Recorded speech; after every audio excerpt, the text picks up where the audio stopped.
Assalamualaikum sahabat Elmara. Kali ini kita akan membahas sejarah tentang air Zam-Zam.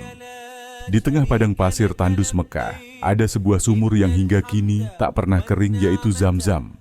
Air penuh keberkahan yang menjadi saksi sejarah panjang umat Islam.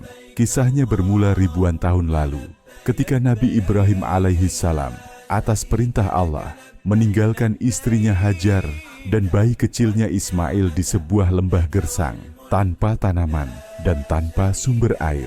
Saat perbekalan habis, Hajar berlari bolak-balik antara Bukit Syafa dan Marwah dengan hati cemas mencari setetes air untuk anaknya. Menurut keterangan Ibnu Hisham, saat Siti Hajar putus asa lantaran tidak mendapatkan air, ia pun berlari-lari kecil dari Bukit Syafa ke Marwah sebanyak 7 kali, yang kini diabadikan menjadi salah satu rukun ibadah haji dan umroh yang disebut sa'i, sembari memohon kepada Allah Subhanahu wa Ta'ala agar menolongnya dan putranya yang sedang mengalami krisis persediaan makanan dan air.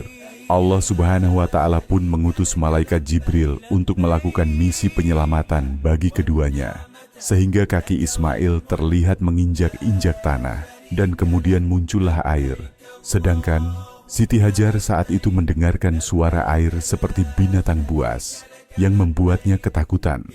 Air tersebut mengalir dengan sangat deras, hingga tangannya menggapai air yang mengalir dari tempat Ismail alaihissalam.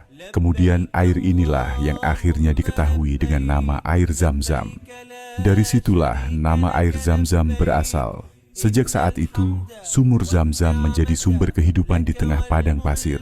Kabilah Jurhum yang sedang bermigrasi pun menetap di sekitar sumur itu, hingga lembah tandus berubah menjadi pemukiman dan kelak menjadi kota suci Mekah. Air Zam-Zam bukanlah air biasa. Rasulullah Shallallahu Alaihi Wasallam bersabda, sebaik-baik air di muka bumi adalah air Zam-Zam. Di dalamnya ada makanan yang mengenyangkan dan obat bagi penyakit. Hadis riwayat Tabrani. Keutamaan air Zam-Zam pun begitu banyak. Ia menjadi minuman orang-orang yang berhaji dan umrah, sekaligus pengingat akan kesabaran Hajar dan kasih sayang Allah. Hingga hari ini, jutaan jamaah dari seluruh penjuru dunia minum Zam-Zam dengan doa masing-masing. Sebab doa saat minum Zam-Zam, sebagaimana sabda Nabi Shallallahu Alaihi Wasallam, akan dikabulkan sesuai niatnya. Subhanallah, meski telah ribuan tahun, meski jutaan orang meminumnya setiap hari, sumur Zam-Zam tak pernah kering. Inilah tanda kebesaran Allah yang menjaga sumber suci ini.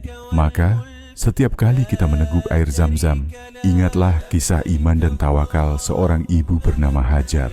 Ingatlah pula janji Allah, bahwa siapa yang berserah diri kepadanya, niscaya Dia akan mencukupi.